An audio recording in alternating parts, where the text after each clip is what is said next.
এটা হ্যাটমানিল্লাই, হ্যাঁ ইয়া কি ये दोनों का मुख दोष है।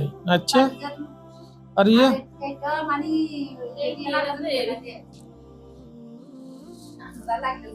আচ্ছা, আর ইয়া রুদ্রাক্ষরটা এটা কি রুদ্রাক্ষর না কয়টা?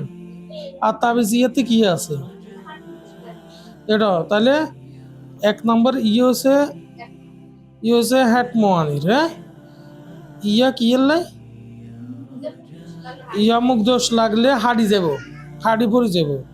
আচ্ছা, মানে মুখ দোষ বাবুর ভিতর সরাসরি মুখ দোষ লাগবে না, হ্যাঁ মানে মুখ দোষ লাগবে ইয়াতে।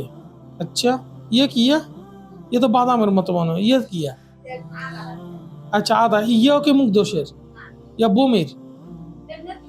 আচ্ছা, আর এটা তো আচ্ছা, আর এগুলো মানে এগুলো সবগুলো দিলে একসাথে অনেকগুলো প্রোটেকশন নাকি?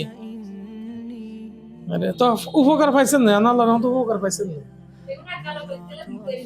বহুত কালে দিলেন তো এগুলো মানে এক নাতিতে না আরেক নাতিতে দেন নাকি?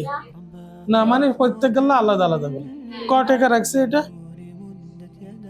60 টাকা। এত রোগের ওষুধ মাত্র 60 টাকা হইলো নেই? ঠিক আছে, কথা এখন প্রথম নম্বর কত হলো যে তাবিজ তোমার এগুলো যখন হারাম, এগুলো শিরিক। আল্লাহ তাআলা বলছে যে মানে যে কিছু যেটার উপর ভরসা করবে বা তাবিজের উপর ভরসা করবে সেটার উপর জ্বলাই দিবে।